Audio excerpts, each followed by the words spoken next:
As a teen in the 90s, Jackie Chan movies were a part of my movie diet. From his classics like Drunken Master and Police Story, to the fun stuff like City Hunter, and even his American output like Rumble in the Bronx and Rush Hour. His movies were fun, and I loved them. But in the last 10 years, something happened to Jackie. It's not that he got old, it's just that he decided making movies in China was better than Hong Kong. And with the exception of The Foreigner, a non-Asian movie, his output over the last 10 years has been horrendously bad. So it was with that in mind that I approached Vanguard with trepidation. Was I right to be worried, or is this movie a surprise? Hi, I'm the Artie Dance from Asian Film Fans, and welcome to this review of the Chinese action movie Vanguard.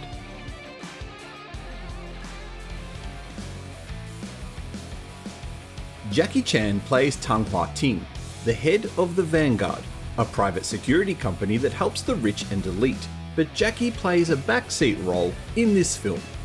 A rich businessman is being targeted by the son of his dead partner. He wants the money owed to his dad, and he kidnaps the man's daughter Farida, an animal activist, as leverage. At the same time, Vanguard operative Lei Zhengyu, played by Yang Yang, has also been kidnapped by the same man's gang. The Vanguard have a motto: no person left behind. They organise a rescue mission to recover both Lei and Farida, but the businessman surrenders himself as a hostage, where he takes the gang to Dubai to recover his dead partner's money. The problem with this movie's story is that it moves at such a brisk pace and is full of so many plot holes that this is about as best as I can summarise what actually happens without giving a scene-by-scene commentary.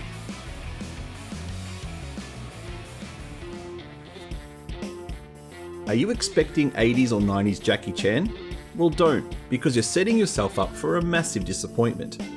What you will get with this movie is a lot of elements from a movie-making era of the past. Stereotypically bad Arab enemies, lots of nationalistic propaganda, over-the-top action sequences with very little substance, ridiculously poor CGI, an out-of-place, shoehorned-in car chase scene, terrible dialogue including really cheesy gang names, and probably the worst thing of all is that half of the movie is in English. Why? The bad guys are Arabic. Why would they speak English? But there is some fun to be had here. There is some of the trademark Jackie Chan cheekiness in some of his action scenes that will bring a smile to your face. And there are enough explosions and other periphery action scenes to keep your interest for the whole running time.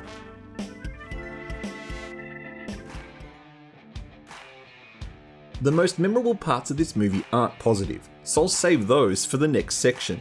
However, the rescue scene from the compound was quite exciting, even if the geography and flow of the action really made no sense. This is the scene where we are introduced to a hoverboard riding operative, which admittedly looked pretty cool, if unbelievable.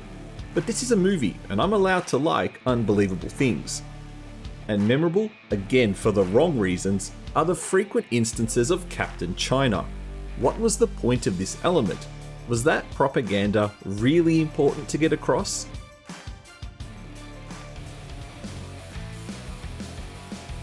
The obvious downside to this movie is the CGI and the over-reliance on it. I get it, Jackie is too old to do the same kind of stunts he did back in the 90s, and no modern actor is ever going to do what Jackie and his crew used to do.